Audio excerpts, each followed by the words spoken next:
할아버지, 같이 건너요. 단 몇 분의 만남이었습니다. 그런데 그 노인은 왜 그렇게 눈물을 흘리셨을까요? 고인께서 돌아가시기 전 마지막으로 당신의 이름과 연락처를 남기셨어요. 이 아이, 왜 이렇게 나랑 닮았지? 어머니가 평생 숨겨온 비밀, 그리고 멀리서 지켜보신 외할아버지의 마지막 사랑. 정확히 102억 3천만 원입니다. 오늘 사연 시작하기 전에 구독과 좋아요 버튼은 무료니까 한 번씩 편하게 눌러주시면 다음 영상 놓치지 않고 빠르게 보실 수 있습니다. 서울 외곽 낡은 아파트 단지의 새벽 6시 알람 소리가 울리기도 전에 윤지는 눈을 뜹니다. 19살 고등학교 3학년 윤지에게는 이미 익숙한 일상이었습니다. 간호학과 입시를 준비하며 평일엔 학교와 독서실을 오가고 주말에는 편의점 아르바이트를 해야 하는 빠듯한 스케줄 때문이었거든요. 작은 원룸의 싱크대에서 찬물로 세수를 하며 거울 속 자신을 바라봅니다. 또래 친구들처럼 화장품 하나 제대로 써보지도 못한 채 살아온 얼굴이었지만 그 안에는 또래보다 훨씬 성숙한 의지가 담겨 있었습니다. 어머니를 일찍 여의고 혼자 살아온 지 벌써 3년째. 기초생활수급자로 살아가는 현실이 때로는 버겁지만 윤지는 굴복하지 않았습니다. 냉장고를 열어보니 달걀 2개와 우유 1팩, 그리고 어제 저녁에 남긴 밥 1그릇이 전부입니다. 오늘도 계란 후라이로 때우자. 윤지는 쓸쓸하게 웃으며 간단한 아침을 준비합니다. 기초수급비 월 80만 원으로는 원룸 월세 45만 원과 생활비를 간신히 충당할 수 있지만 대학 입시를 위한 학원비는 엄두도 낼 수 없었거든요. 가스레인지 위에서 지글지글 익어가는 계란을 보며 문득 어머니 생각이 납니다. 어머니는 항상 따뜻한 된장찌개와 김치찌개를 끓여주셨는데 이제는 그런 집밥의 온기도 추억 속에만 남아 있었죠. 엄마, 나 잘하고 있지? 윤지는 작은 목소리로 혼잣말을 합니다. 오전 8시 20분, 윤지는 교복을 입고 학교로 향합니다. 지하철역까지 걸어가며 가방 속 교재를 꺼내 암기하려 애씁니다. 간호학과에 합격하려면 과학 과목들을 완벽하게 이해해야 했거든요. 해부학, 생리학의 기초가 되는 생물과 화학 공부에 매달리는 윤지의 하루는 늘 바빴습니다. 학교에서도 윤지는 특별했습니다. 점심시간에 친구들이 수다를 떨 때 윤지는 도서관에서 문제집을 풀고 있었고 방과 후 시간에는 혼자 남아 부족한 부분을 복습했죠. 같은 반 친구들은 대부분 강남의 유명 학원을 다니며 고액 과외를 받고 있었지만 윤지는 오로지 독학으로 버텨내야 했습니다. 윤지야, 너 진짜 대단해. 학원도 안 다니면서 어떻게 성적이 그렇게 좋아? 친구 미소의 말에 윤지는 애써 밝게 웃으며 대답합니다. 그냥 열심히 하는 거지 뭐. 하지만 속으로는 쓰라렸습니다. 학원을 안 다니는 게 아니라 다닐 수 없는 거였으니까요. 담임 선생님도 윤지의 상황을 알고 계셔서 늘 격려의 말씀을 해주셨습니다. 윤지야, 내가 정말 자랑스럽다. 이런 어려운 상황에서도 꿈을 포기하지 않고 최선을 다하는 모습이 진짜 대단해. 간호학과 꼭 합격할 수 있을 거야. 선생님의 따뜻한 말씀에 윤지는 고개를 숙이며 인사합니다. 오후 4시 30분 하교 후 윤지는 바로 독서실로 향합니다. 주말에만 할 수 있는 아르바이트 때문에 평일 공부 시간을 최대한 확보해야 했거든요.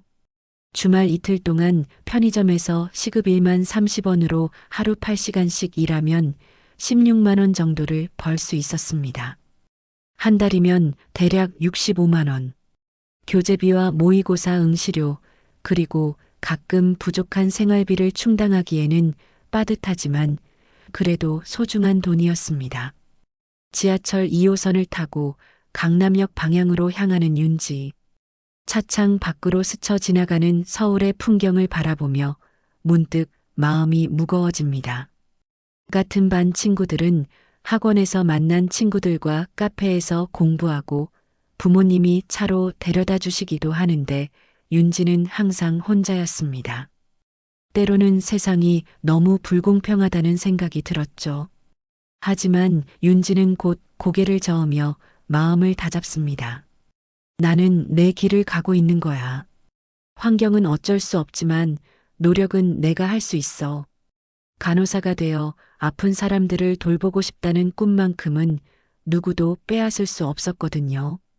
특히 어머니가 병원에서 마지막을 맞으실 때 정성껏 돌봐주셨던 간호사분들을 보며 더욱 확고해진 꿈이었습니다. 엄마가 하늘에서 지켜보고 계시니까 나는 꼭 해낼 거야. 윤지는 작은 목소리로 다짐하며 주먹을 꽉 쥡니다. 어려운 현실 앞에서도 굴복하지 않는 강인함이 윤지에게는 있었습니다. 독서실이 있는 역에 도착해 지하철에서 내린 윤지. 지상으로 올라오는 계단을 오르다가 갑자기 하늘이 어두워지더니 빗방울이 떨어지기 시작합니다. 비가 오네. 다행히 우산을 챙겨왔네. 윤지는 급하게 가방 속을 뒤져 작은 접이식 우산을 꺼냅니다. 어머니가 살아계실 때 사주신 낡은 우산이었지만 아직도 소중하게 간직하고 있었죠. 횡단보도 앞에 서서 신호를 기다리던 윤지. 빗줄기가 점점 굵어지고 있었습니다. 문득 옆을 보니 허름한 회색 외투를 입은 노인 한 분이 홀로 서 계십니다.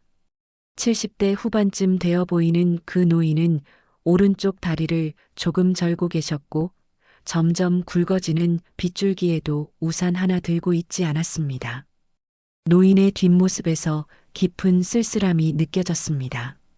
비에 젖어가는 회색 머리, 구부정한 어깨, 그리고 무엇보다 혼자 서 있는 그 모습이 왠지 자신과 닮아 보였습니다. 저 나이에 저렇게 혼자 위험해 보인다. 넘어지시면 어떡하지? 어머니를 잃고 혼자가 된 자신의 모습이 겹쳐 보였습니다. 그 순간 윤지의 발걸음이 저절로 노인 쪽으로 향합니다.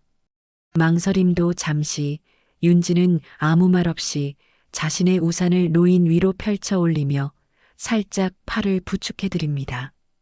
노인의 팔은 생각보다 가늘고 차가웠습니다. 마치 어머니의 마지막 모습이 떠오르는 것 같았죠. 할아버지, 같이 건너요. 윤지의 따뜻한 목소리에 노인은 깜짝 놀란 표정으로 윤지를 바라봅니다. 그 순간 윤지는 노인의 눈빛에서 뭔가 특별한 감정을 읽어냅니다. 감사함과 동시에 깊은 슬픔이 섞인 말로 표현하기 어려운 복잡한 감정이었죠. 마치 오랫동안 잊고 있던 따뜻함을 갑자기 마주한 사람의 표정 같았습니다. 함께 횡단보도를 건너는 동안 윤지는 노인의 느린 걸음에 맞춰 천천히 걸었습니다. 비는 점점 더 세게 내렸지만 작은 우산 아래 두 사람이 함께 있으니 그리 춥지 않았습니다. 노인의 옷에서는 오래된 나프탈렌 냄새와 함께 묘한 외로움의 향기가 났습니다. 건널목을 다 건넌 후 노인은 윤지를 향해 깊게 고개를 숙이십니다. 여전히 한마디 말씀은 없으셨지만 그 인사 속에는 천마디 말보다 진한 감사의 마음이 담겨 있었습니다. 노인의 눈에는 이상하게도 눈물이 맺혀 있었습니다. 안녕히 가세요, 할아버지. 조심히 들어가세요. 윤지는 밝게 웃으며 인사를 건넵니다. 노인은 한참을 윤지를 바라보시다가 입술을 달싹이시며 뭔가 말씀하려 하시다가 결국 아무 말씀 없이 천천히 발걸음을 옮기십니다. 그런데 노인이 걸어가시면서 몇 번이고 뒤돌아보시는 모습이 인상적이었습니다. 윤지 역시 독서실을 향해 걸어가면서 한 번 더 뒤돌아봅니다. 노인의 뒷모습이 빗속에서 점점 작아져 가고 있었습니다. 그런데 이상했습니다. 노인이 걸어가는 모습을 보며 윤지의 가슴 한편이 묘하게 먹먹해졌거든요. 처음 보는 분인데 왜 이런 감정이 드는지 알 수 없었습니다. 그날 밤 독서실에서 공부하며 윤지는 계속 그 노인이 생각났습니다. 왜 그렇게 슬픈 눈빛을 하고 계셨을까? 가족은 어디 계실까? 혹시 자신처럼 혼자 사시는 건 아닐까? 그 노인의 마지막 눈빛이 자꾸만 떠올랐습니다. 마치 뭔가 중요한 일을 하신 것처럼 안도하시면서도 동시에 깊은 아쉬움을 담고 계신 것 같았거든요. 그리고 자꾸만 뒤돌아보시던 그 모습이 마음에 걸렸습니다. 이 챕터 낯선 이의 마지막 인사. 그로부터 사흘이 지난 토요일 윤지는 평소처럼 편의점에서 아르바이트를 하고 있었습니다. 주말 근무는 평일보다 손님이 많아 더 바빴지만 윤지에게는 소중한 수입원이었거든요. 카운터에서 계산을 해드리면서도 머릿속으로는 생물 용어들을 반복해서 외우고 있었습니다. 어서 오세요. 윤지는 밝은 목소리로 손님을 맞이했습니다. 하지만 마음 한편으로는 며칠 전 비 오는 날 만났던 그 노인분이 자꾸 떠올랐습니다. 왜 그렇게 슬픈 눈빛을 하고 계셨을까? 혹시 무사히 집에 도착하셨을까? 이런저런 생각이 머릿속을 맴돌았죠. 오후 6시 아르바이트를 마치고 지친 몸으로 집에 돌아온 윤지. 우편함을 확인하는 게 일상이 된 지 오래였습니다. 기초수급 관련 서류나 고지서가 올 때가 있었거든요. 그런데 오늘은 평소와 다른 봉투가 들어 있었습니다. 구청에서 온 등기 우편? 윤지는 의아한 표정을 지었습니다. 기초수급 관련 서류는 보통 일반 우편으로 오는데 등기 우편은 처음이었거든요. 혹시 무슨 문제가 생긴 건 아닐까 하는 불안감이 들었습니다. 작은 원룸에 들어와 봉투를 뜯어본 윤지는 그 내용에 깜짝 놀랐습니다. 장기원님 장례식 안내라는 제목이 적혀 있었거든요. 윤지는 고개를 갸우뚱했습니다. 장기원? 누구지? 내가 아는 사람인가? 처음 보는 이름이었습니다. 윤지는 혹시 잘못 배달된 건 아닌지 봉투를 다시 확인해 봤지만 분명히 자신의 이름과 주소가 정확하게 적혀 있었습니다. 안내문에는 월요일부터 문의 가능하다는 구청 번호가 적혀 있었습니다. 주말이라 구청에 바로 전화할 수도 없었고 윤지는 답답한 마음을 안고 일요일을 보내야 했습니다. 온종일 그 이름이 머릿속을 맴돌았지만 아무리 생각해도 기억나지 않았거든요. 장기원. 정말 모르는 사람인데 왜 나한테 부고가 온 거지?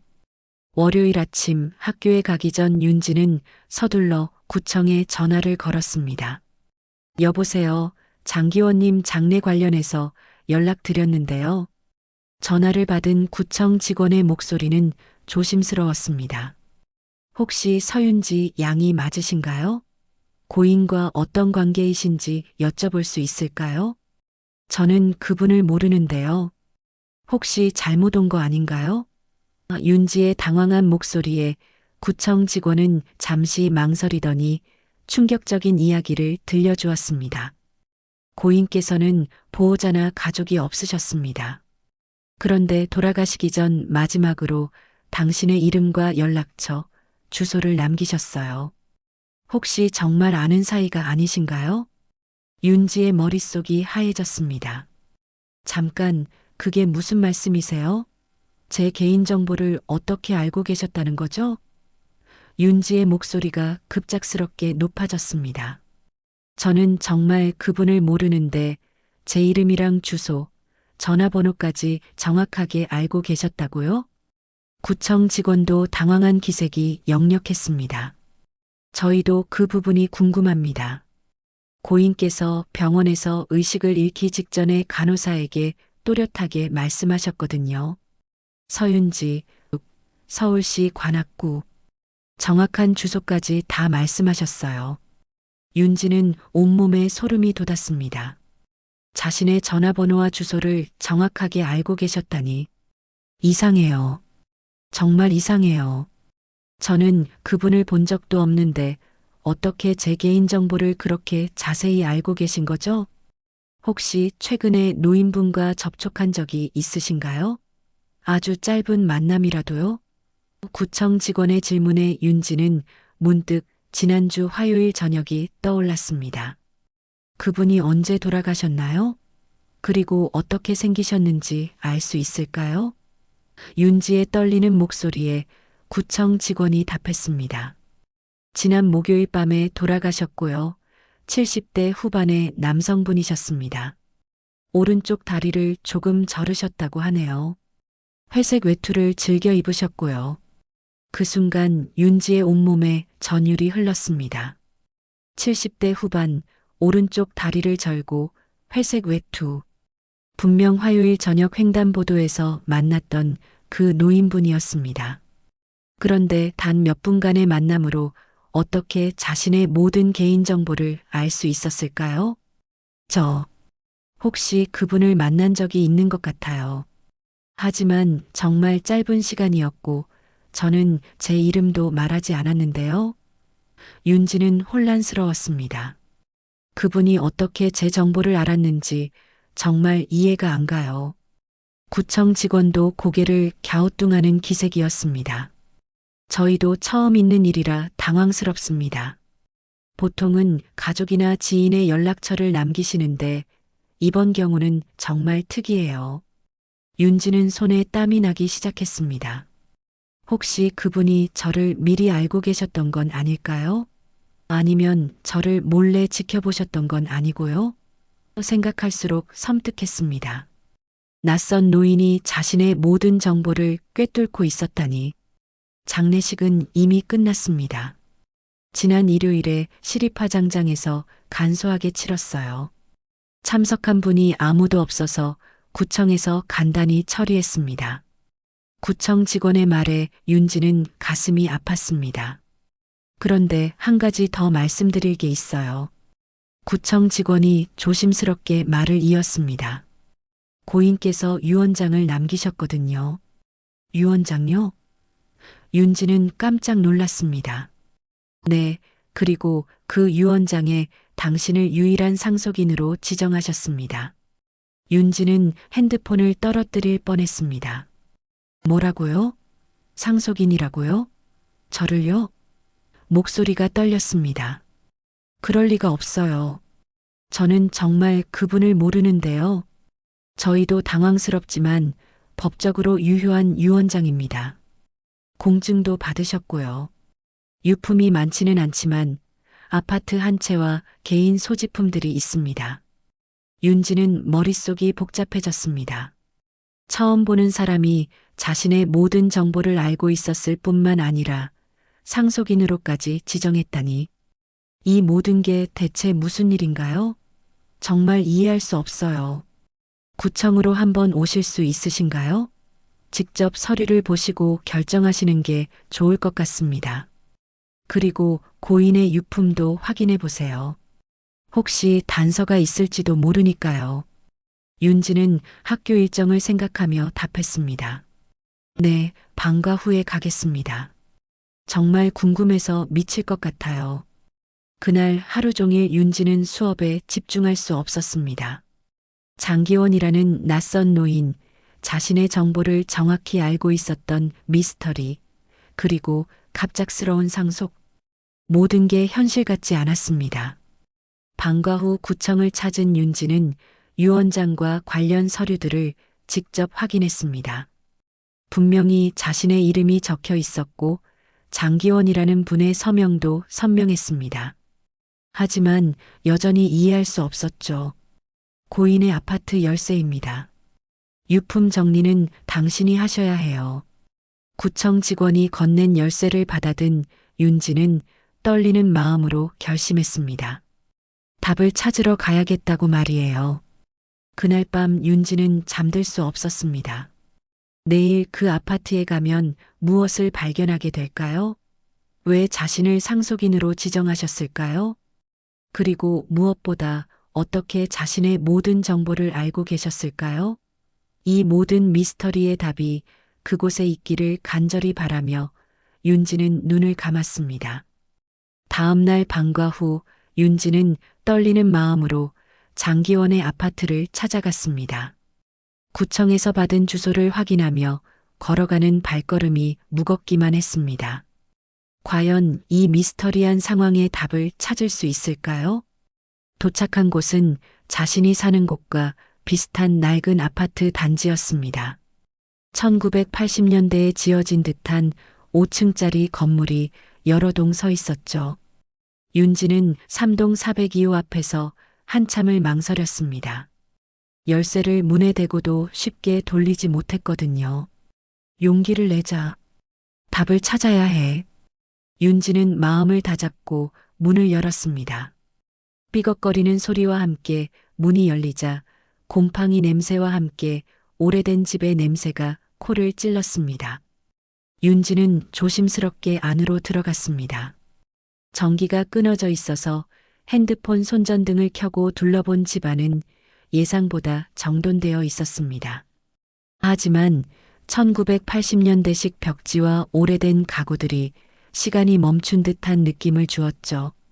거실 한쪽에는 낡은 라디오가 놓여 있었고 작은 식탁 위에는 약봉지들이 가지런히 정리되어 있었습니다.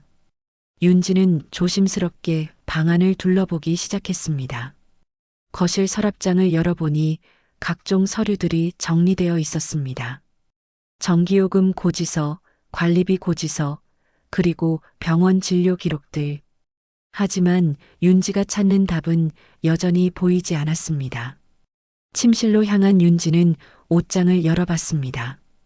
회색 외투와 낡은 정장들이 걸려 있었죠. 그 회색 외투가 바로 비 오는 날 입고 계셨던 그 옷이었습니다. 윤지는 옷을 만져보며 그날의 기억을 떠올렸습니다.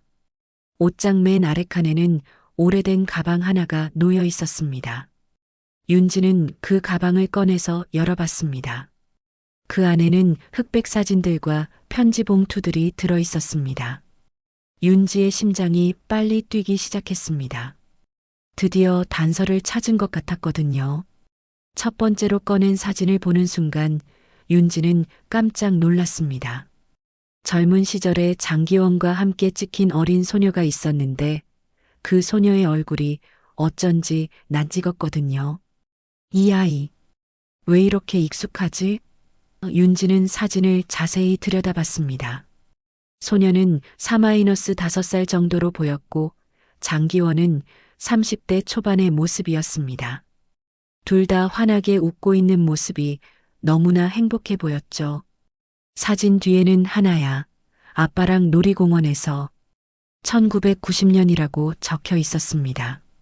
하나, 구청 직원이 말했던 가출한 딸의 이름인가? 윤지는 더 많은 사진들을 뒤져봤습니다. 하나라는 소녀가 자라는 모습들이 시간순으로 정리되어 있었습니다. 돌잔치 사진, 입학식 사진, 생일 파티 사진들. 모든 사진에서 장기원은 딸을 사랑하는 아버지의 모습이었습니다. 1995년 사진에서는 하나가 9살 정도의 모습이었고 2000년 사진에서는 14살 정도로 성장한 모습이 보였습니다. 그런데 사진들을 보다가 윤지는 이상한 점을 발견했습니다.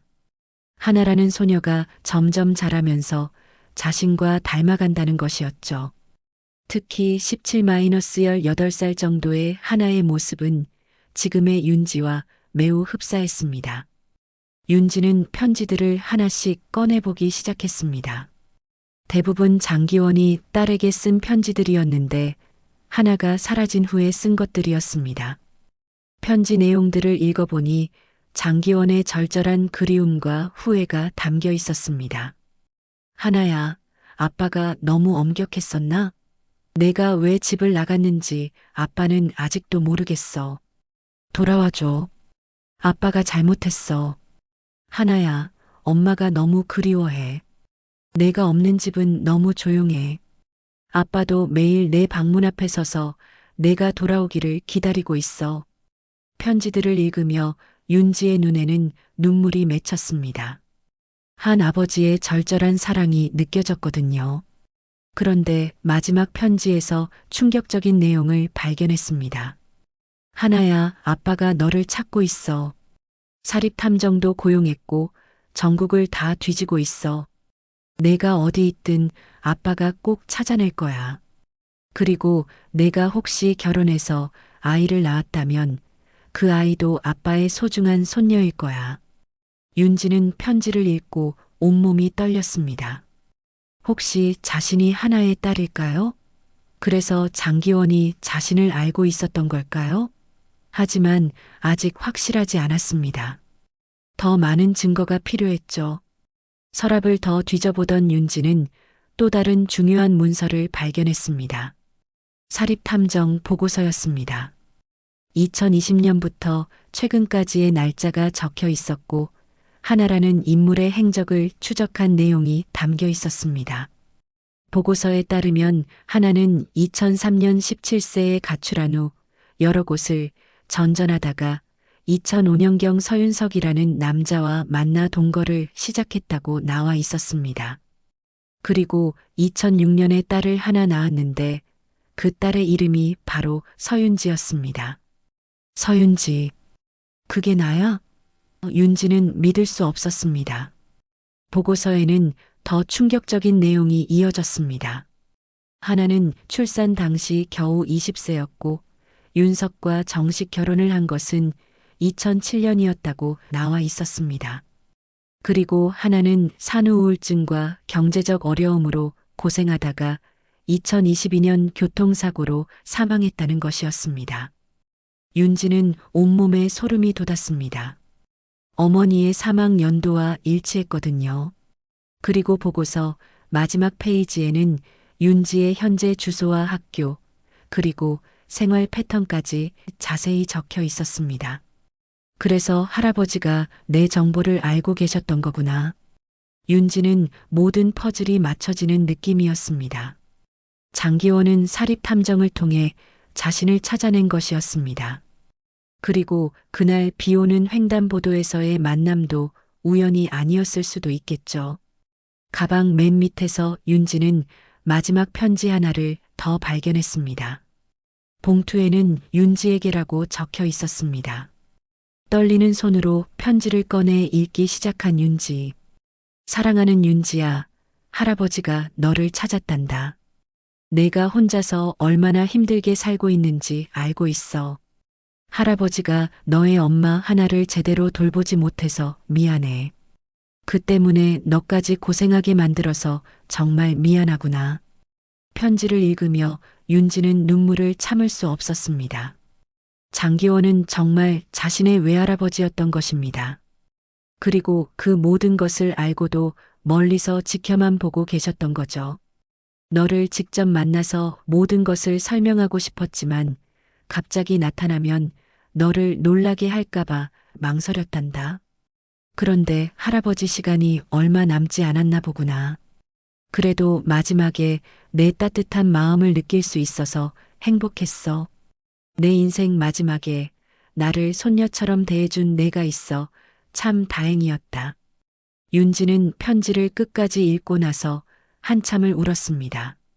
모든 미스터리가 풀렸지만 동시에 더 큰 슬픔이 밀려왔습니다. 외할아버지를 이제야 알게 되었는데 이미 돌아가신 후였으니까요. 하지만 윤지는 알 수 있었습니다. 자신이 결코 혼자가 아니었다는 것을, 멀리서나마 자신을 지켜보고 사랑해주는 가족이 있었다는 것을, 그리고 이제 외할아버지의 마지막 선물인 이 집에서 새로운 시작을 해야겠다고 다짐했습니다. 외할아버지의 편지를 읽고 한참을 운 윤지는 이제 집안을 더 자세히 살펴보기로 했습니다. 분명 더 많은 이야기들이 숨겨져 있을 것 같았거든요. 윤지는 눈물을 닦고 다시 마음을 다잡았습니다. 거실 책장을 뒤져보던 윤지는 오래된 앨범 하나를 발견했습니다. 표지에는 우리 가족 추억이라고 손글씨로 적혀 있었죠. 윤지는 조심스럽게 앨범을 펼쳤습니다. 첫 페이지에는 젊은 장기원과 아름다운 여성이 함께 찍은 결혼사진이 있었습니다. 이분이 외할머니구나. 윤지는 외할머니의 얼굴을 자세히 들여다봤습니다. 정말 아름다운 분이셨는데 그 눈빛에서 따뜻함이 느껴졌습니다. 그런데 이상했습니다. 외할머니의 얼굴이 어쩐지 낯익었거든요. 앨범을 계속 넘기며 윤지는 행복했던 가족의 모습들을 볼 수 있었습니다. 하나가 태어났을 때의 사진, 첫돌 사진, 가족여행 사진들. 모든 사진에서 세 가족은 너무나 행복해 보였습니다. 하지만 앨범 중간쯤부터는 외할머니가 점점 수척해지는 모습이 보였습니다.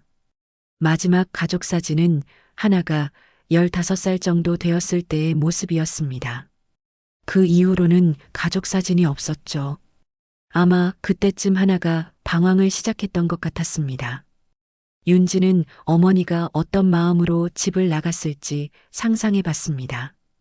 앨범 마지막 페이지에서 윤지는 충격적인 사진 하나를 발견했습니다. 그것은 자신의 어머니가 병원 침대에 누워 있는 모습이었습니다. 매우 야윈 모습이었지만 품에는 갓난아기를 안고 있었죠. 사진 뒤에는 하나와 윤지 2006년 12월이라고 적혀 있었습니다. 이 사진은 언제 찍힌 거지? 윤지는 깜짝 놀랐습니다. 외할아버지가 자신의 출생 당시 사진을 가지고 계셨다는 게 이상했거든요. 어머니는 외할아버지와 연락을 끊었다고 했는데 말이죠. 윤지는 서랍을 더 뒤져보기 시작했습니다. 그러다가 또 다른 중요한 문서들을 발견했습니다. 은행 통장과 각종 영수증들이었는데 그 내용을 보고 윤지는 또 한 번 놀랐습니다. 통장 내역을 보니 매월 일정한 금액이 장하나라는 이름으로 송금되고 있었습니다. 2006년부터 2022년까지 무려 16년 동안 매달 50만 원씩 송금한 기록이 남아 있었죠. 총 금액을 계산해 보니 거의 1억 원에 가까운 돈이었습니다. 외할아버지가 우리에게 돈을 보내주고 계셨다고? 윤지는 믿을 수 없었습니다. 어머니는 윤지에게 외가 쪽 가족이 없다고 말했는데 사실은 외할아버지가 계속 도움을 주고 계셨던 거였습니다. 영수증들을 살펴보니 더욱 놀라운 사실들이 드러났습니다. 윤지의 학용품비, 병원비, 심지어 어머니의 장례비까지 모두 외할아버지가 지불한 것들이었습니다. 윤지가 어릴 때 받았던 장난감들, 옷들, 책들의 영수증도 있었죠. 그럼 엄마는 이 사실을 알고 계셨던 건가? 윤지는 혼란스러웠습니다. 만약 어머니가 알고 있었다면 왜 윤지에게는 외할아버지에 대해 말하지 않으셨을까요? 서랍 깊숙한 곳에서 윤지는 어머니의 편지 하나를 발견했습니다. 봉투에는 아버지께라고 적혀 있었고 2022년 날짜가 찍혀 있었습니다. 어머니가 돌아가시기 직전에 쓴 편지였던 거죠. 떨리는 손으로 편지를 펼친 윤지. 어머니의 친필로 쓰여진 편지 내용을 읽으며 눈물이 흘렀습니다. 아버지, 그동안 보내주신 도움 정말 감사했습니다. 제가 철없이 집을 나와서 아버지와 어머니께 상처를 드린 것을 평생 후회하며 살았습니다. 특히 어머니가 돌아가셨다는 소식을 늦게 들었을 때는 정말 죄스러웠습니다. 윤지는 외할머니가 돌아가셨다는 사실을 이제야 알게 되었습니다. 편지는 계속 이어졌습니다. 제가 직접 찾아뵙지 못하는 이유는 윤지 때문입니다. 아이에게는 외할아버지가 있다는 사실을 말하지 않았습니다. 저 때문에 가족이 뿔뿔이 흩어졌는데 윤지까지 그 아픔을 느끼게 하고 싶지 않았거든요. 엄마. 윤지는 어머니의 마음을 이해할 수 있었습니다. 자신을 보호하려고 했던 어머니의 마음이 느껴졌거든요. 하지만 제가 이제 시간이 얼마 남지 않은 것 같습니다. 교통사고 후유증이 생각보다 심각해서 의사 선생님도 좋지 않은 얘기를 하시거든요. 그래서 이렇게 편지를 씁니다. 윤지의 가슴이 아팠습니다. 어머니가 자신의 죽음을 예감하고 쓴 편지였던 거죠. 아버지, 윤지를 부탁드립니다. 아이는 정말 착하고 똑똑합니다. 간호사가 되고 싶어 하는데 아픈 사람들을 돌보고 싶다고 합니다. 아마 저를 간병하면서 그런 꿈을 갖게 된 것 같아요. 편지를 읽으며 윤지는 자신의 꿈의 뿌리를 알게 되었습니다. 어머니를 돌보면서 간호사가 되고 싶다는 꿈을 키웠던 거였죠. 하지만 아버지, 윤지에게는 갑자기 나타나지 마세요. 아이가 놀랄 수 있으니까요. 멀리서 지켜봐 주시면 감사하겠습니다. 그리고 꼭 필요한 순간이 오면 그때 도움을 주세요. 윤지는 외할아버지가 왜 그날 비 오는 날에도 직접 다가오지 않으셨는지 이해할 수 있었습니다. 어머니의 당부를 지키려 하셨던 거였죠. 편지 마지막 부분에는 더욱 감동적인 내용이 적혀 있었습니다. 아버지, 저는 행복했습니다. 비록 어려웠지만 윤지와 함께한 시간들이 제 인생에서 가장 소중한 시간들이었어요. 그리고 아버지가 멀리서나마 저희를 지켜봐 주신다는 것을 알고 있었습니다. 정말 감사했어요. 윤지는 편지를 다 읽고 나서 한참을 울었습니다.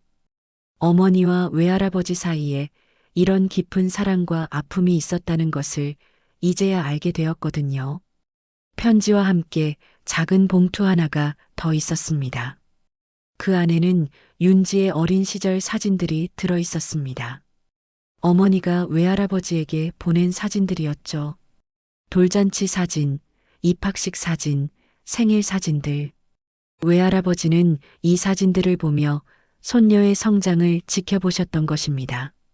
사진들 중에는 윤지가 간호사 놀이를 하는 사진도 있었습니다. 어린 윤지가 인형을 환자 삼아 청진기를 대고 있는 모습이었죠. 사진 뒤에는 어머니의 글씨로 윤지의 꿈은 간호사예요라고 적혀 있었습니다. 윤지는 이제 모든 것을 이해할 수 있었습니다. 외할아버지가 왜 자신을 상속인으로 지정하셨는지, 왜 그날 비 오는 날에 그렇게 감동하셨는지, 그리고 왜 마지막 순간에 자신의 이름을 부르셨는지 말이죠. 외할아버지, 이제 알겠어요. 저를 얼마나 사랑해 주셨는지, 엄마를 얼마나 그리워하셨는지. 윤지는 영정사진이 없는 그곳에서 혼자 중얼거렸습니다. 하지만 윤지의 마음속에는 여전히 궁금한 것이 하나 있었습니다. 과연 자신이 정말 외할아버지의 손녀가 맞을까요? 사립탐정 보고서와 편지들만으로는 100% 확신할 수 없었습니다. 확실한 증거가 필요했죠. 그날 밤 윤지는 외할아버지의 집에서 밤을 새웠습니다. 너무 많은 감정이 복받쳐서 집에 돌아갈 수가 없었거든요. 낡은 소파에 누워 천장을 바라보며 윤지는 생각했습니다. 내일은 무엇을 해야 할까요? 다음 날 아침 윤지는 외할아버지 집 소파에서 눈을 떴습니다.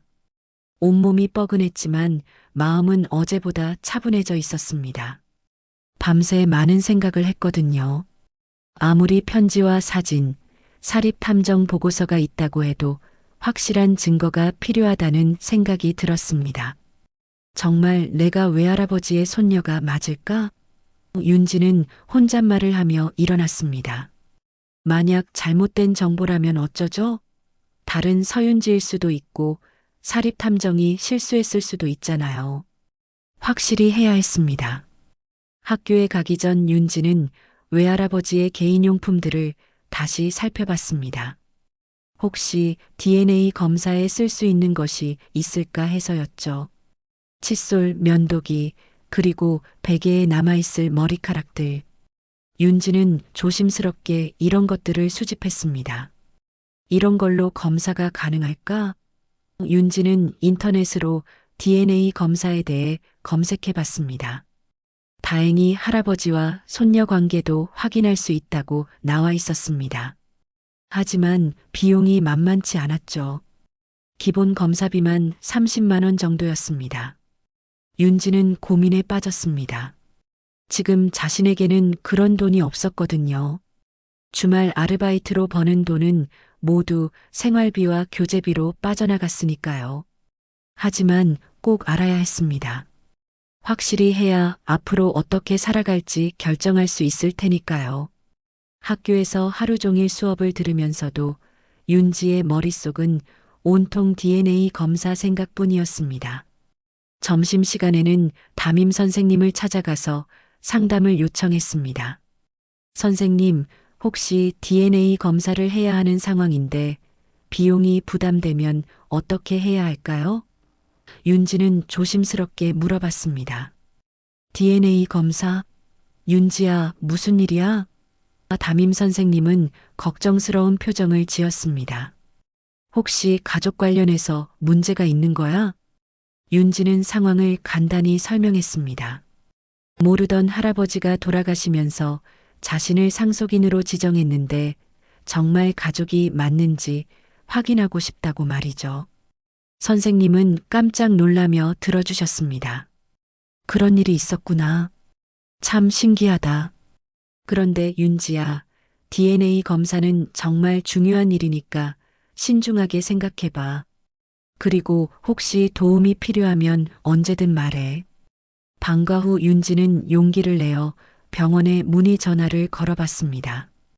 여러 병원에 전화해 본 결과 한 곳에서 학생 할인을 해준다고 했습니다. 그래도 25만 원이나 했지만요. 어떻게 하지? 윤지는 고민했습니다. 그때 문득 외할아버지 집에서 본 통장이 생각났습니다. 혹시 그 통장에 돈이 남아 있을까요? 아니, 그건 아직 상속 절차가 끝나지 않았으니 함부로 쓸 수 없겠죠. 고민 끝에 윤지는 결단을 내렸습니다. 이번 주말 아르바이트비를 받으면 그 돈으로 검사를 받기로 한 것이죠. 생활비가 부족해지겠지만 진실을 아는 것이 더 중요했습니다. 토요일과 일요일 윤지는 평소보다 더 열심히 아르바이트를 했습니다. 편의점 사장님도 윤지의 진지한 모습을 보고 격려해 주셨죠. 윤지야, 요즘 뭔가 달라 보이네. 좋은 일 있어? 네, 중요한 결정을 해야 할 일이 생겼어요. 윤지는 애매하게 대답했습니다. 아직 아무에게도 이 일을 자세히 말할 수는 없었거든요. 일요일 저녁 드디어 주급을 받은 윤지는 월요일 아침 일찍 병원을 찾아갔습니다. 검사실에서 간단한 구강 점막 채취를 했고 외할아버지의 머리카락과 함께 검사 의뢰를 했습니다. 결과는 일주일 후에 나옵니다. 전화로 연락드릴게요. 간호사의 말에 윤지는 고개를 끄덕였습니다. 이제 기다리는 일만 남았네요. 그 일주일은 윤지에게 정말 길게 느껴졌습니다. 학교에서도 집중이 안 되고 밤에도 잠이 잘 오지 않았죠. 만약 결과가 음성이라면 어쩌죠? 그럼 이 모든 게 착각이었다는 건가요? 반대로 양성이라면? 정말 외할아버지의 손녀라면 어떻게 해야 할까요? 갑자기 아파트도 생기고 가족도 생기는 거잖아요. 상상만으로도 현실감이 없었습니다. 친구들은 윤지의 변화를 눈치챘습니다. 윤지야, 요즘 왜 그래? 뭔가 신경 쓰이는 일 있어? 미소가 걱정스럽게 물어봤지만 윤지는 그냥 시험 때문에 스트레스 받아라고 대충 넘겼습니다. 목요일 저녁 윤지가 독서실에서 공부하고 있을 때 핸드폰이 울렸습니다. 모르는 번호였지만 혹시나 해서 받아봤습니다. 안녕하세요. 서울대학교병원 검사실입니다. 서윤지 님 맞으시죠? 윤지의 심장이 쿵쾅거리기 시작했습니다. 네, 맞습니다. DNA 검사 결과가 나왔는데요. 직접 오셔서 받아가시거나 우편으로 발송해 드릴 수 있습니다. 어떻게 하시겠어요? 제가 직접 가겠습니다. 언제 갈 수 있나요? 내일 오후 2시 이후면 언제든 괜찮습니다. 전화를 끊은 후 윤지는 책을 덮었습니다. 더 이상 공부에 집중할 수 없었거든요. 드디어 내일이면 모든 것이 밝혀지겠네요. 다음 날 금요일 윤지는 학교를 조퇴하고 병원으로 향했습니다. 담임 선생님께는 병원 검사 때문이라고 말씀드렸죠. 거짓말은 아니었으니까요. 병원 검사실 앞에서 윤지는 한참을 망설였습니다. 이 문을 열고 들어가면 자신의 인생이 바뀔 수도 있었거든요. 깊게 숨을 들이쉬고 문을 열었습니다. 서윤지 님이시죠? 여기 결과서입니다. 직원이 봉투를 건네주었습니다. 윤지는 떨리는 손으로 봉투를 받았습니다. 밖으로 나와서 벤치에 앉은 윤지는 한참을 봉투를 바라만 봤습니다. 용기가 나지 않았거든요. 하지만 이제 와서 물러설 수는 없었죠. 조심스럽게 봉투를 뜯고 결과서를 꺼낸 윤지. 복잡한 수치들이 적혀 있었지만 가장 중요한 부분은 마지막 결론 부분이었습니다. 친족관계 확률 99.97% 결론, 피검사자는 99.97%의 확률로 조부와 손녀 관계로 추정됩니다. 윤지는 결과서를 보는 순간 주저앉을 뻔했습니다. 정말이었습니다. 장기원은 진짜 자신의 외할아버지였던 것입니다. 이 모든 것이 현실이었어요. 정말 외할아버지셨구나. 윤지는 눈물이 왈칵 쏟아졌습니다. 기쁨과 슬픔이 동시에 밀려왔거든요. 외할아버지를 찾았다는 기쁨과 동시에 이미 돌아가신 후라는 슬픔이 말이죠. 한참을 울고 난 후 윤지는 마음을 정리했습니다. 이제 확실해졌으니 앞으로 어떻게 할지 결정해야 했습니다. 상속도 정식으로 받아야 하고 외할아버지의 집도 정리해야 했죠. 그리고 무엇보다 외할아버지의 마지막 바람을 이루어 드려야 했습니다. 편지에서 간호사가 되라고 격려해 주셨으니까요. 윤지는 결과서를 가슴에 꼭 안고 다짐했습니다. 외할아버지, 저 꼭 간호사가 될게요. 그리고 외할아버지처럼 어려운 사람들을 도우며 살 거예요.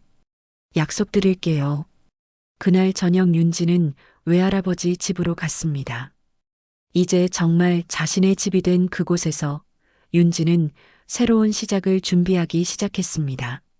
하지만 아직 밝혀지지 않은 이야기가 더 있을 것 같은 예감이 들었습니다. DNA 검사 결과를 확인한 후 며칠이 지났습니다. 윤지는 이제 외할아버지의 집을 본격적으로 정리하기 시작했습니다. 상속 절차도 진행해야 했고 앞으로 이곳에서 살아야 할지도 결정해야 했거든요. 토요일 오전 윤지는 외할아버지 집의 구석구석을 다시 살펴보기 시작했습니다. 어제까지 보지 못했던 곳들이 있을 것 같았거든요. 특히 외할아버지의 방을 더 자세히 뒤져보고 싶었습니다. 침실 옷장 안쪽 깊숙한 곳에서 윤지는 작은 나무 상자 하나를 발견했습니다. 자물쇠가 채워져 있었는데 다행히 열쇠는 바로 옆 서랍에서 찾을 수 있었습니다. 윤지는 조심스럽게 상자를 열어봤습니다. 상자 안에는 편지들이 가득 들어 있었습니다. 그런데 이상했습니다. 지금까지 본 편지들과는 달리 이 편지들은 모두 장하나라는 이름으로 되어 있었거든요. 그것도 2006년부터 2022년까지 어머니가 돌아가실 때까지의 편지들이었습니다. 이게 뭐지? 윤지는 의아해하며 첫 번째 편지를 펼쳐봤습니다. 2006년 12월 윤지가 태어난 직후에 쓰여진 편지였습니다. 사랑하는 하나야, 윤지가 태어났다는 소식을 들었다. 정말 예쁜 아기구나. 사진을 보니 어릴 때 내 모습과 똑같네. 직접 보러 가고 싶지만 내가 원하지 않는다는 것을 알고 있어. 하지만 아빠는 멀리서나마 너희를 지켜볼게.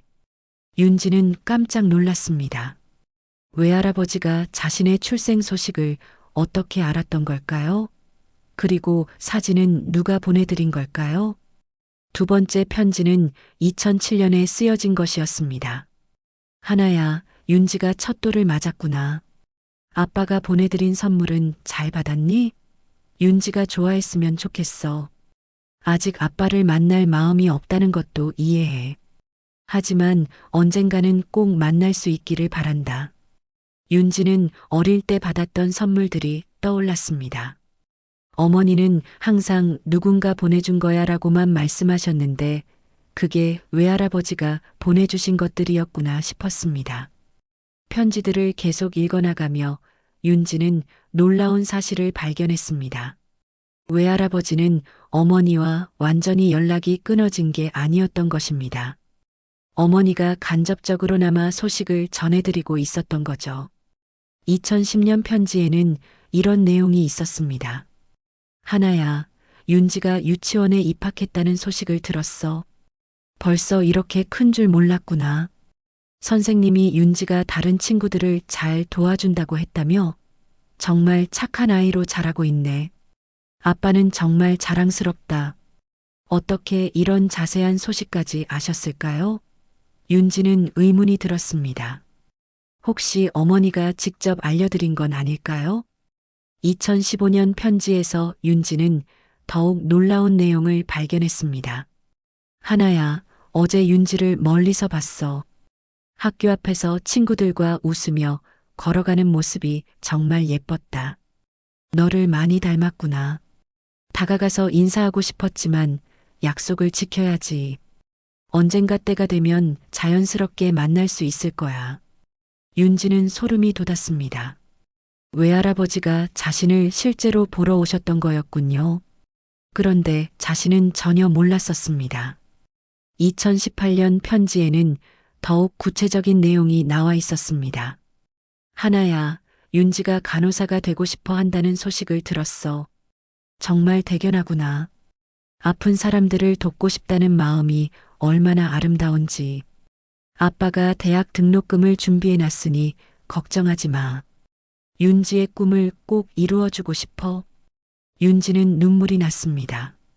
외할아버지가 자신의 꿈을 그렇게 자세히 알고 계셨다니.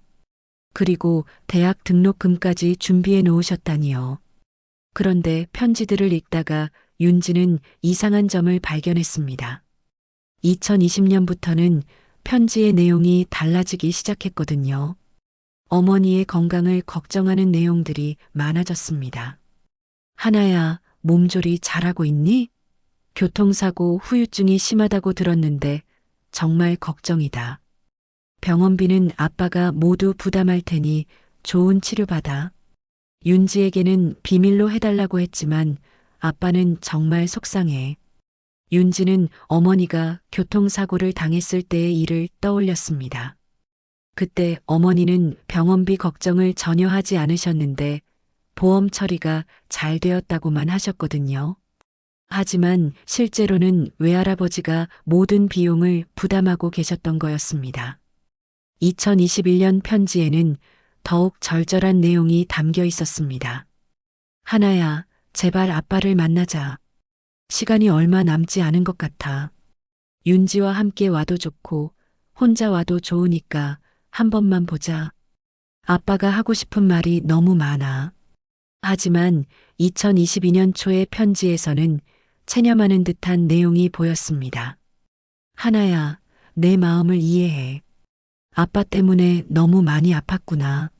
하지만 윤지만큼은 꼭 부탁한다.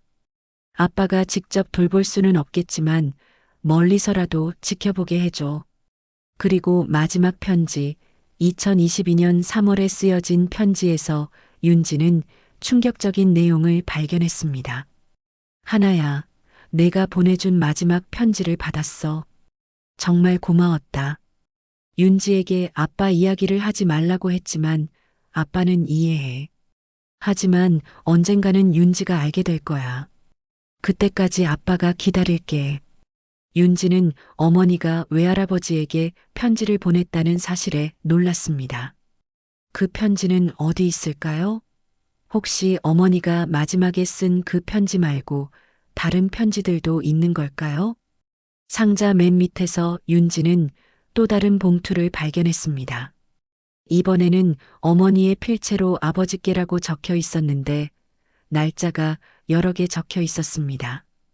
2006년부터 2022년까지의 편지들이었습니다. 첫 번째 편지를 펼쳐본 윤지는 깜짝 놀랐습니다. 아버지, 윤지가 태어났습니다. 정말 예쁜 아이예요. 아버지를 많이 닮았어요. 직접 보여드리고 싶지만 아직은 용기가 나지 않네요. 하지만 사진은 보내드릴게요. 어머니도 외할아버지와 연락을 주고받고 계셨던 거였습니다. 그럼 왜 윤지에게는 외할아버지가 없다고 말씀하셨던 걸까요? 2010년 어머니의 편지에서 그 이유를 알 수 있었습니다. 아버지, 윤지가 외할아버지에 대해 물어봤어요. 정말 어려운 질문이었어요. 하지만 윤지에게는 아직 말할 수 없어요. 제가 집을 나온 이유를, 어머니가 돌아가신 이유를 아이가 알게 되면 너무 아플 것 같아서요. 윤지는 외할머니가 돌아가신 이유가 무엇인지 궁금해졌습니다. 그리고 어머니가 집을 나온 진짜 이유도 말이죠. 2018년 편지에서 윤지는 어머니의 진심을 알 수 있었습니다. 아버지 윤지가 간호사가 되고 싶어 해요. 아픈 사람들을 돕고 싶다고 하네요. 저를 간병하면서 그런 꿈을 갖게 된 것 같아요. 아버지도 기뻐하실 거예요. 그리고 마지막 편지, 어머니가 돌아가시기 직전에 쓴 편지에서 윤지는 어머니의 마지막 부탁을 알 수 있었습니다. 아버지, 제가 이제 시간이 얼마 남지 않은 것 같아요. 윤지를 부탁드려요. 하지만 갑자기 나타나지는 마세요. 자연스럽게 만날 때까지 기다려주세요. 윤지는 강한 아이니까 혼자서도 잘 해낼 거예요. 윤지는 모든 편지를 읽고 나서 한참을 울었습니다. 어머니와 외할아버지 사이에 이런 깊은 사랑과 소통이 있었다는 것을 이제야 알게 되었거든요. 그리고 왜 외할아버지가 그날 비 오는 날에 그렇게 감동하셨는지도 이해할 수 있었습니다. 어머니의 마지막 부탁대로 자연스럽게 만날 때까지 기다리셨던 외할아버지. 그리고 그 마지막 순간이 바로 그날 횡단보도에서의 만남이었던 거죠. 윤지는 편지들을 다시 정리하며 마음속으로 다짐했습니다. 엄마, 외할아버지, 이제 모든 걸 알겠어요. 저는 두 분의 사랑을 이어받아 더욱 열심히 살아갈게요. 어머니와 외할아버지의 편지들을 모두 읽고 난 후 윤지는 며칠 동안 깊은 생각에 잠겼습니다. 이제 모든 진실을 알게 되었지만 앞으로 어떻게 살아야 할지 결정해야 했거든요. 외할아버지가 남겨주신 유산을 어떻게 사용할지도 고민이었습니다. 월요일 아침, 윤지는 구청을 찾아가 상속 절차를 마무리했습니다. 공식적으로 외할아버지의 아파트와 예금이 윤지의 소유가 된 것이었죠. 은행에서 자산 정리 내역을 받아본 순간 윤지는 의자에서 일어날 수 없었습니다. 무려 100억 원이 넘는 천문학적인 금액이었거든요. 이게 정말인가요? 윤지는 떨리는 목소리로 은행 직원에게 재확인했습니다. 외할아버지가 대기업 임원이셨다고 했지만 이렇게 엄청난 재산을 가지고 계셨을 줄은 꿈에도 몰랐거든요. 네, 정확합니다. 고인께서 대기업 임원 시절부터 30년간 강남과 분당 일대 부동산에 투자하셨고 삼성전자와 네이버 주식도 초기부터 보유하고 계셨습니다. 특히 강남역 인근 상가 건물 세 채의 가치만 해도 50억 원을 넘어요. 은행 직원의 설명에 윤지는 현실감이 전혀 없었습니다. 집으로 돌아오는 길에 윤지는 계속 자산 목록을 들여다봤습니다. 아파트 5채, 상가 건물 3채, 주식과 예금까지 합쳐서 정확히 102억 3천만 원. 19살 고등학생이 하루아침에 100억 원의 재산가가 된 것이었습니다. 100억 원. 이 돈으로 뭘 해야 할까? 윤지는 외할아버지 집 소파에 주저앉으며 깊은 생각에 빠졌습니다. 이 돈이면 평생 3번을 다시 태어나도 걱정 없이 살 수 있었지만 외할아버지의 마지막 당부가 계속 머릿속을 맴돌았습니다. 그날 저녁 윤지는 외할아버지의 편지를 다시 꺼내 읽었습니다. 어려운 사람들을 도우며 살아라. 내가 받은 사랑을 다른 사람들에게도 나누어 주길 바란다는 구절들이 유독 눈에 들어왔습니다. 외할아버지는 단순히 돈을 물려주신 게 아니라 사명을 주신 것 같았어요. 화요일 밤과 후 윤지는 동네를 천천히 걸어다니며 주변을 관찰해봤습니다. 평소에는 바쁘게 지나치기만 했던 곳들을 자세히 보니 새로운 것들이 보였습니다. 공원 벤치에 혼자 앉아 계신 어르신들, 복지관 앞에서 줄 서서 기다리시는 분들, 그리고 자신처럼 혼자 편의점 도시락을 사는 사람들의 모습이요. 동네 경비실에서 경비 아저씨와 이야기를 나누던 중 충격적인 사실을 알게 되었습니다. 이 일대 아파트 단지만 해도 독거, 어르신이 300명이 넘어요.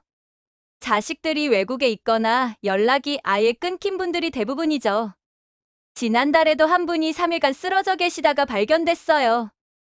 윤지의 가슴이 먹먹해졌습니다. 외할아버지도 그런 분 중 한 분이셨구나 싶었거든요. 만약 자신이 조금 더 일찍 알았다면 외할아버지의 마지막 몇 년이 그렇게 외롭지 않으셨을 텐데 하는 후회가 밀려왔습니다. 경비 아저씨, 혹시 이런 어르신들을 위한 시설이나 프로그램이 있나요? 윤지의 질문에 경비 아저씨는 고개를 저었습니다.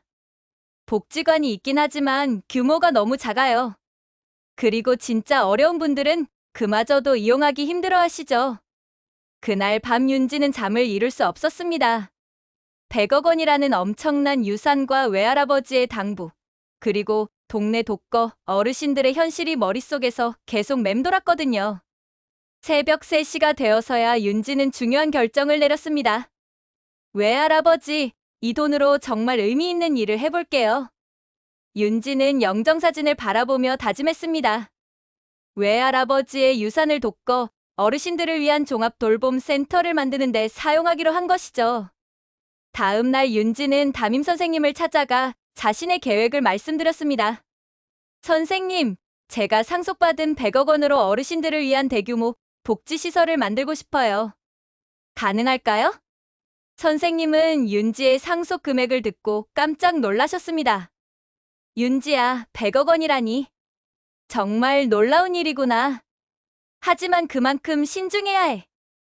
이런 큰 프로젝트는 전문가들의 도움이 반드시 필요하거든. 윤지는 선생님의 조언에 따라 체계적으로 접근하기로 했습니다. 먼저 사회복지학과 교수님들, 복지재단 관계자들, 그리고 건축 전문가들과 상담을 받았습니다. 놀랍게도 모든 전문가들이 윤지의 계획에 큰 관심을 보였습니다. 100억 원 규모라면 정말 혁신적인 복지시설을 만들 수 있어요. 단순한 돌봄센터가 아니라 어르신들을 위한 종합타운을 건설하는 것도 가능하죠. 한 사회복지 전문가의 말에 윤지의 눈이 반짝였습니다. 일주일 후 윤지의 구체적인 계획이 세워졌습니다. 기원 실버타운이라는 이름의 대규모 복합시설을 건립하는 것이었습니다. 독거 어르신 전용 아파트 200세대, 24시간 의료진이 상주하는 건강관리센터, 문화활동센터, 실버카페, 그리고 응급상황 대응센터까지 모든 것을 갖춘 꿈의 시설이었죠. 하지만 윤지는 건설을 시작하기 전에 작은 것부터 시작해보고 싶었습니다. 외할아버지의 집을 임시거점으로 기원 쉼터를 먼저 운영해보기로 한 것이죠. 어르신들이 정말 원하는 것이 무엇인지 직접 경험해보고 싶었거든요. 윤지는 2천만 원을 투자해서 외할아버지 집을 완전히 리모델링했습니다.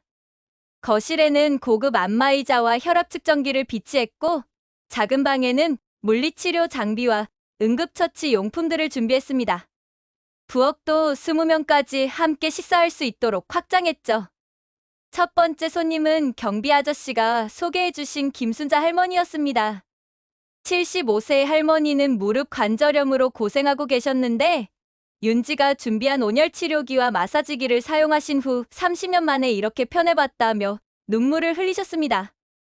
윤지야, 정말 고마워. 내가 천사가 분명해. 할머니의 말씀에 윤지도 울컥했습니다. 이것이 바로 외할아버지가 바라셨던 일이구나 싶었거든요. 일주일 만에 기원 쉼터는 동네 명소가 되었습니다. 매일 오후에 이 공분의 어르신들이 찾아오셔서 건강관리를 받고 함께 식사하고 이야기를 나누며 시간을 보내셨습니다. 윤지는 학교가 끝나면 곧바로 이곳으로 와서 어르신들을 돌봤고 주말에는 하루 종일 함께 지냈습니다. 한 달 후 기원 쉼터의 소문은 지역을 넘어 전국으로 퍼졌습니다. 고등학생이 100억 원 유산으로 시작한 혁신적 노인돌봄 센터라는 제목으로 여러 방송에서 다뤄졌고 정부에서도 모범 사례로 주목하기 시작했습니다. 하지만 윤지에게 가장 소중한 것은 언론의 관심이 아니었습니다. 매일 우리 손녀 왔네라며 반겨주시는 어르신들의 밝은 표정이었고 덕분에 외롭지 않다는 진심 어린 감사 인사였습니다. 외할아버지, 이제 알겠어요. 돈의 진짜 가치가 뭔지 가족의 진짜 의미가 뭔지. 저는 외할아버지가 주신 이 기회를 절대 헛되이 쓰지 않을게요. 전국의 모든 어르신들이 외롭지 않은 세상을 만들어갈 거예요. 기원 쉼터를 시작한 지 1년이 흘렀습니다. 윤지는 이제 고등학교 3학년 마지막 학기를 보내고 있었고, 간호학과 입시도 눈앞에 다가왔습니다. 하지만 가장 기쁜 소식은 따로 있었습니다. 드디어 기원 실버타운의 1차 공사가 완료되었거든요. 서울 외곽에 3만 평 규모로 건설된 기원 실버타운은 정말 놀라운 시설이었습니다. 독거 어르신 전용 아파트 150세대, 24시간 의료진이 상주하는 종합병원급 의료센터, 문화활동센터, 도서관, 실버카페, 그리고 긴급상황 대응센터까지 모든 것을 갖춘 꿈의 공간이었죠. 개관식 날 윤지는 검은색 정장을 입고 단상에 올라섰습니다. 19살 소녀가 100억 원을 투자해 만든 실버타운이라는 소식에 전국에서 기자들과 복지 관계자들이 몰려왔거든요. 하지만 윤지에게 가장 소중한 손님들은 따로 있었습니다. 할머니, 할아버지들 모시고 들어가세요. 윤지는 지난 1년간 기원 쉼터에서 만났던 어르신들을 가장 먼저 안내했습니다. 김순자 할머니를 비롯해 20여 분의 어르신들이 새로운 보금자리를 둘러보시며 감탄사를 연발하셨습니다. 윤지야, 이게 정말 우리가 살 곳이야? 꿈 같구나. 김순자 할머니의 말씀에 윤지는 고개를 끄덕였습니다. 네, 할머니. 이제 외롭지 않으실 거예요. 24시간 의료진도 계시고 응급 상황에도 즉시 대응할 수 있어요. 기원 실버타운의 특별한 점은 단순한 요양시설이 아니라는 것이었습니다. 어르신들이 독립적으로 생활하면서도 필요할 때 언제든 도움을 받을 수 있는 혁신적인 시스템이었거든요. 각 가정에는 응급 버튼이 설치되어 있었고 건강 상태를 실시간으로 모니터링하는 스마트 시스템도 갖춰져 있었습니다. 개관 첫 주에만 전국에서 500여 명의 신청자가 몰려들었습니다. 하지만 윤지는 단순히 경제적 능력만으로 입주자를 선정하지 않았습니다. 정말 도움이 필요한 분들, 특히 혼자 지내시기 어려운 분들을 우선으로 했죠. 돈이 있고 없고가 중요한 게 아니에요. 정말 외로우시고 도움이 필요한 분들을 먼저 모셔야죠. 윤지의 방침에 따라 입주비는 각자의 경제 상황에 맞춰 차등 적용되었습니다. 경제적으로 어려운 분들은 무료로, 여유가 있는 분들은 적절한 비용을 내시도록 했습니다. 한편 윤지는 대학 입시도 차근차근 준비하고 있었습니다. 간호학과 입시를 위한 면접 준비를 하면서 자기소개서에는 지난 1년간의 경험들을 솔직하게 담았습니다. 외할아버지와의 만남, 기원 쉼터와 실버타운 설립 과정, 그리고 앞으로의 꿈에 대해서 말이죠. 저는 단순히 간호사가 되고 싶은 게 아닙니다. 외할아버지처럼 혼자 지내시는 모든 분들이 외롭지 않도록, 아프지 않도록 돕고 싶습니다. 의료진과 복지 전문가, 그리고 무엇보다 따뜻한 마음을 가진 사람이 되고 싶어요. 12월 입시 면접에서 윤지는 이렇게 말했습니다. 면접관들은 윤지의 이야기에 깊은 감동을 받았고, 결과는 당연히 합격이었습니다. 전국 최고의 간호대학에서 장학금까지 주겠다고 제안했죠. 합격 소식을 들은 윤지가 가장 먼저 찾아간 곳은 외할아버지의 무덤이었습니다. 구청에서 무연고 묘지에 묻혔던 외할아버지를 윤지가 제대로 된 묘지로 이장해드린 곳이었죠. 외할아버지, 저 간호대학에 합격했어요. 그리고 기원 실버타운도 성공적으로 운영되고 있어요. 외할아버지 덕분에 정말 많은 할머니, 할아버지들이 행복해하고 계세요. 윤지는 묘비 앞에 꽃을 놓으며 조용히 말했습니다. 겨울방학이 되면서 윤지는 본격적으로 기원 실버타운 운영에 집중할 수 있었습니다. 150세대가 모두 입주 완료되었고 어르신들은 새로운 보금자리에서 활기찬 생활을 하고 계셨습니다. 특히 공동식당에서 함께 식사하시는 모습, 문화센터에서 취미활동을 하시는 모습을 보면 윤지는 정말 뿌듯했습니다. 어느 날 윤지는 놀라운 제안을 받았습니다. 정부에서 기원 실버타운 모델을 전국으로 확산시키고 싶다는 것이었죠. 윤지의 혁신적인 돌봄 시스템을 표준 모델로 만들어 전국 각지에 비슷한 시설을 만들겠다는 계획이었습니다. 윤지 씨의 모델이 고령화 시대의 해답이 될 수 있을 것 같습니다. 정부에서 적극 지원하겠으니 함께 해주시겠어요? 복지부 장관의 제안에 윤지는 잠시 고민했습니다. 좋은 취지지만 저는 아직 대학생이 될 예정이에요. 공부도 해야 하고. 윤지의 말에 장관은 웃으며 답했습니다. 그래서 더 좋습니다.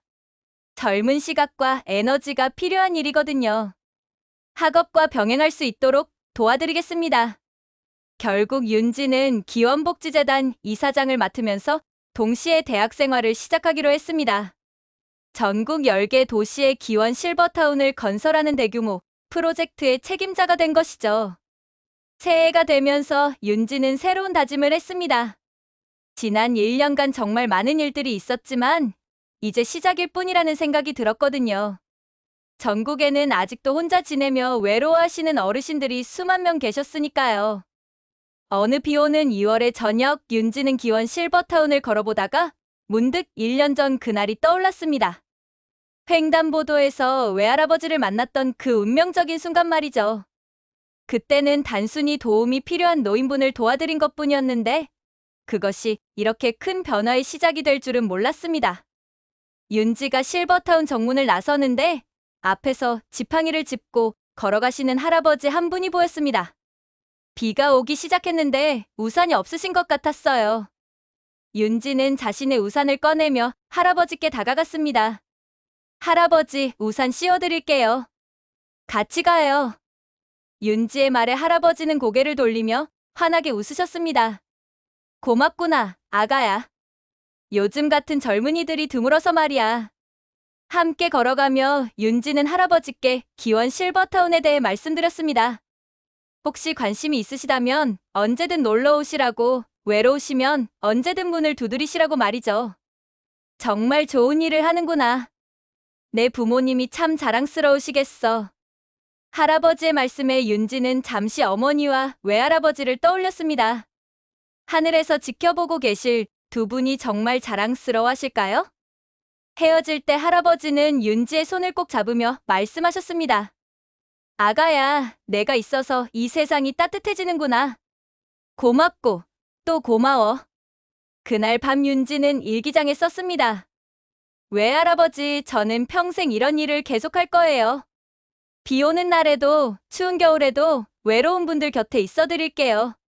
그것이 외할아버지가 저에게 주신 가장 소중한 선물의 의미라고 생각해요. 봄이 오면서 기원 실버타운에는 새로운 생명력이 넘쳤습니다. 어르신들이 직접 가꾸신 텃밭에서는 상추와 토마토가 자라났고 산책로에는 벚꽃이 만개했습니다. 윤지는 대학생이 되어서도 매주 이곳을 찾아와 어르신들과 시간을 보냈습니다. 우리 윤지가 대학생이 되더니 더 의젓해졌네. 김순자 할머니의 말씀에 윤지는 웃으며 답했습니다. 할머니들이 계셔서 제가 더 강해질 수 있었어요. 앞으로도 계속 함께 해주세요. 그렇게 윤지의 새로운 시작이 열렸습니다. 외할아버지의 마지막 선물로 시작된 이야기는 이제 더 많은 사람들에게 희망과 사랑을 전하는 아름다운 이야기로 계속되고 있었습니다.